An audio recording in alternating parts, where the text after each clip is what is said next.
আসসালামু আলাইকুম। Hello everyone, সবাই কেমন আছেন? আশা করছি সবাই আল্লাহর রহমতে অনেক ভালো আছেন। আমরাও আলহামদুলিল্লাহ ভালো আছি। তো আজকে যে রেসিপিটা দেখাবো এটা আমাদের সবার অনেক বেশি পছন্দের, চিংড়ি দিয়ে কচুরলতি চচ্চড়ি। আশা করছি পুরো ভিডিওটির সাথেই থাকবেন।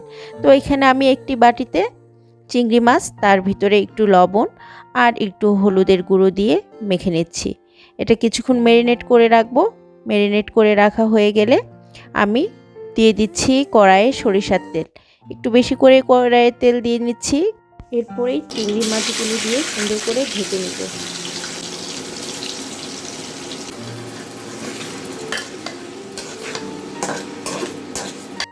চিংড়ি মাছগুলো ভাজা হয়ে গেলে আলাদা একটি বাটিতে সুন্দর করে উঠিয়ে রাখছি। যেহেতু আমি তেল একটু বেশি করেই দিয়েছিলাম, তো অবশিষ্ট তেলে রান্নাটা করে ফেলবো। তো আমি আজকে পেঁয়াজ বাটা দিয়ে করছি। আপনারা চাইলে একটু বেশি করে পেঁয়াজ কুচি দিয়েও করতে পারেন, অনেক মজা হবে। তো পেঁয়াজ বাটাটা আমি 3 টেবিল চামচ পরিমাণ দিয়ে দিয়েছি। এখন একটু ভেজে নিচ্ছি।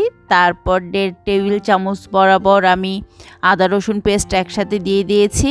হলুদ গুঁড়ো দিয়েছি পরিমাণ মতো, 1.5 টেবিল চামচ লাল মরিচের গুঁড়া আর 6-7টা কাঁচামরিচ ফালি দিয়ে দিলাম। তারপর পরিমাণ মতো লবণ দিয়ে মশলাটা সুন্দর করে কষিয়ে নিতে হবে। মশলা কষানো হয়ে গেলে যখন তেল উঠে আসবে, উপরে তেলটা উঠে আসবে, তখন ওই যে আমি কচুরলতিগুলো আর চিকন করে আলু কেটে দিয়েছিলাম সেটা দিয়ে দিচ্ছি। দিয়ে সুন্দর করে নাড়াচাড়া করে নিচ্ছি। এ পর্যায়ে কিন্তু চুলার আঁচটা একদম মিডিয়াম টু লোতে রাখতে হবে, রেখে রান্নাটা করতে হবে, যেহেতু পানি ছাড়া পুরো রান্নাটা হবে। দেখতে পাচ্ছেন ঠিক একটু করে ঢেকে দিতে হবে আর একটু পরপর নেড়ে চেড়ে দিতে হবে আলতো হাতে। বেশি জোরে জোরে নাড়াচাড়া করা যাবে না, এতে আবার কচুরলতিগুলো ভর্তা হয়ে যাবে, তখন খেতে কিন্তু অতটা দেখতেও ভালো লাগবে না, খেতেও ভালো লাগবে না। আর 2-1 বার কষানো হয়ে গেলে এই পর্যায়ে ভেজে রাখা চিংড়িগুলো দিয়ে দিচ্ছি। এগুলো দিয়ে আর একটু ভালো মতো নেড়ে চেড়ে নিচ্ছি। তারপর আবার ঢাকনা দিয়ে ঢেকে দিচ্ছি। এই তো এখন আর তেমন কোনো কাজই নেই।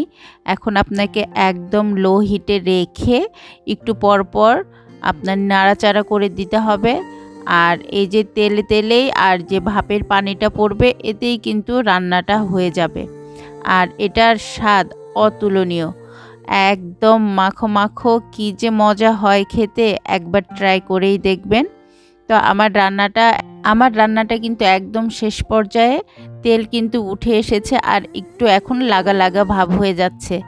আর বেশি করতে হবে না, হয়ে গেছে, সিদ্ধও হয়ে গেছে। তো ভালো লাগলে রেসিপিটি শেয়ার করবেন, কমেন্টস করবেন। আর কাছ থেকে দেখিয়ে দিচ্ছি যে এটা আসলে কতটা সুন্দর হয়েছে, দেখেন একটু। তো দেখা হবে নেক্সট ভিডিওতে। আল্লাহ হাফেজ।